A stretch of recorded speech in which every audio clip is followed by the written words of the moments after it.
It's more confusing now than ever in terms of understanding what real masculinity is, especially for our younger guys out there, because of how fluid everything is in today's climate. We're supposed to believe that real masculinity maybe doesn't exist at all. And if it does exist, then it must be toxic.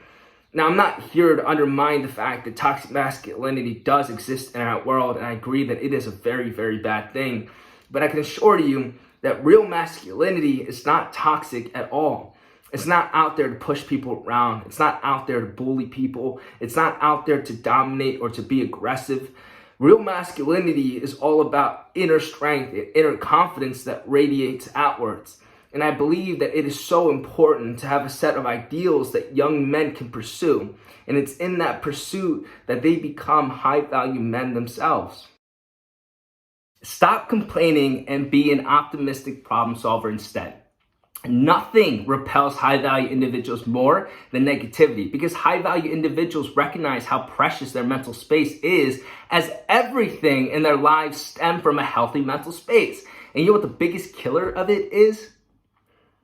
People that complain. And I think we've all experienced this before, where someone will enter a room or enter a group chat and they will literally suck up, drain the energy of everyone else in that same environment. Why? Because negativity spreads. It's powerful. But high-value individuals are very cognizant of this. And so what do? They stay away from them. But this will not be you, because you will see problems as an opportunity for you to grow and develop, an opportunity for you to implement strategies and systems that prevent those same problems from ever happening again. So get excited when a problem occurs, because you know that you are capable of solving that problem. If you have that attitude, I promise you, you will become 1,000 times more attractive to your significant other, to your friend group, and in the workplace. This is the type of positive, optimistic attitude that you must carry in your everyday life. Let success make the noise.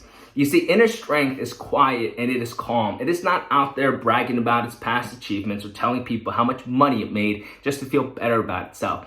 And it certainly is not getting defensive when someone tries to interfere with its peace, because nothing, and I mean this, nothing screams insecurity more than someone who lashes out in accordance with their unchecked emotions. That will not be you. You must remain stoic in the highs and the lows. You must allow the noise to be done in the doing. That is how you garner the respect that you're looking for, not by talking so much. You must learn how to provide, but provisions are not solely financials. You must get this through your head. You can also provide emotionally and spiritually as well. But for this video, let's talk about emotionally, okay?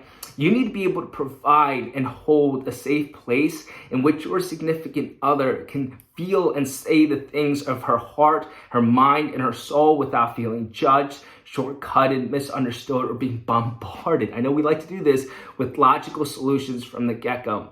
But how do you do this? How do you get to a place in which you can provide such a safe place? You must be in tune with your own emotion. So I highly recommend journaling and meditations. And if you're just starting out with meditations, guided meditations are a great place to start with that. Get really good at one valuable skill. I am so serious about this one. I wish somebody would have told me this entering college, but find a skill that you're interested in that has utility and get really good at it. Go all in on it. Do not make the mistake of trying out an ample number of skills that you can be somewhat decent in. Don't do that. Rather, allocate time each week to be able to become really good at that one skill that has value. So you might be asking, what is a valuable skill? One, it needs to have a barrier of entry, right? It can't be something that someone just picks up and they can do themselves. Number two, it needs to be transferable across multiple disciplines so that you can play a pivotal role in multiple groups across multiple disciplines, right? That's so important. This is coming from someone that didn't do that. So in high school, all I thought was important was being really good at sports. I played sports all year round and getting really good grades in really difficult classes. I took a ton of AP classes and almost had a perfect GPA come out of high school. And I still felt really behind those individuals that entered college that had that one valuable skill. You know why? Because it's those kids that learn coding, it's those kids that learn copywriting, it's those kids that learn marketing that entered college and was able to make networks right away, almost immediately with their professors and get into the labs, get professional experience. And some of them were even making money. Like the first month while we were in school, I felt so behind. I felt like I had to work so much harder while I was in college, even though I took so many of those AP classes in high school. So I would recommend to you, yes, take challenging courses while you're in high school, but be sure not to overload yourself and utilize some of that free time. So if you're taking like 3 AP classes, maybe you take 2 of them and the rest of them honors. And then the extra time that you have, focus on developing a valuable skill. It will set you apart miles and miles and miles ahead of your peers when you enter college. I promise you. Start working out. This is a non-negotiable. You must begin training. But I'm not gonna even touch on all the physical benefits of training because, to be frank, I'm pretty sure you guys are all aware of the physical ones. I believe it's the mental ones that go unnoticed too many times that I believe are just as important as the physical ones. So this is an insight onto how I view training. It's an opportunity. It really is an opportunity for you to control what you can control and practice something called delayed gratification. What do I mean by this? When you go and work out, you won't see the results after a day or a few days, maybe not even necessarily after a few weeks. It might take you a month or more to see the physical differences in your appearance. But you have good faith that if you keep showing up for yourself, then eventually those results will come. And that's what you can control, showing up for yourself every single day, because guess what? You, listen to me on this, are an investment worth making.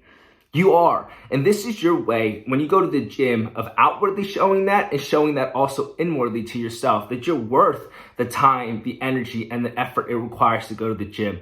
So begin training. Give your very best effort no matter the pay.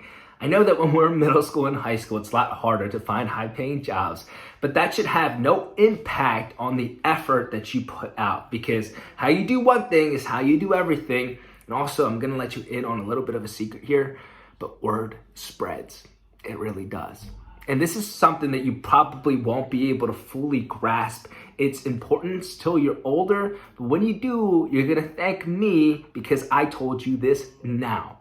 When you get into the professional working industries, you'll realize how interconnected everything is. You'll realize that everyone really knows everyone, and it is a very small world. But you can utilize this to your advantage. How? You work really hard and you give off good impressions when given the opportunities to do so. So I'm going to give you a very good example of this. When I was about a sophomore in high school, I landed my very first big boy job as a busser at a restaurant. But I didn't want to just be any ordinary busser. I want to be the very best busser possible.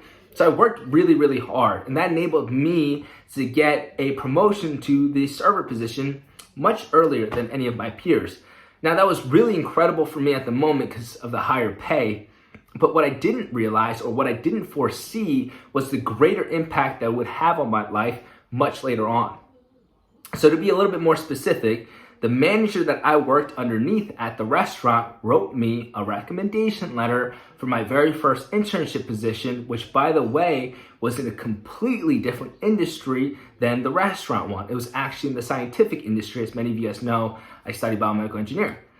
Now, she was able to do this because I had no idea about this, but decades before she became the manager at this restaurant, she worked in pharma. Who knew? Who could have possibly known that? Now, of course, I wouldn't say that it's because of that reference letter that I got the internship position, because there were a lot of other factors at play. But this is all to just say that you have absolutely no idea where word is going to spread to and who's spreading it. You don't know people's experiences. You can't know. All you can do is give your very best effort, no matter the pay, and give off a very good impression. And who knows, you might set yourself up for a really nice internship yourself. Stop sleeping in on the weekends. Yes, are there going to be times when you need the extra little bit of sleep because of a long work week? Absolutely, that's okay. I study neuroengineering as my concentration, so I'm very aware of how important sleep is, but that's a topic for a different video. But in general, you should be using your weekends as an opportunity to get ahead. It's an opportunity where you don't have the distractions of school and work. It's your opportunity to actually build that dream lifestyle that you've always wanted. It is possible. Now, how do you do this? You take time each weekend, a few hours, to develop one of those skills that we talked about earlier in this video. And you might not see the results of this after a few months or 6 months or a year, but I promise if you are listening to this early on in high school, by the time you get into college, you would have put miles between you and your peers. I believe it's those accumulations of hours each weekend over a long period of time that really make very successful young people, right? And this can be as young as entering college. You might be the one making money right when you start college, or making the big connections or getting the big internships when you get into college. This will set you up for your future. So stop sleeping in on weekends. And that should do it for part 1 of Advice to Young Men. I just want to make sure I say thank you. This is only my second video, and I've already received tremendous support so far, and I'm enjoying this so much. And I hope that I can be a guiding force and help some of you in your journey to reaching your full potential, because you deserve it. I love you all so much, and I can't wait to read some of your guys' comments. Thanks.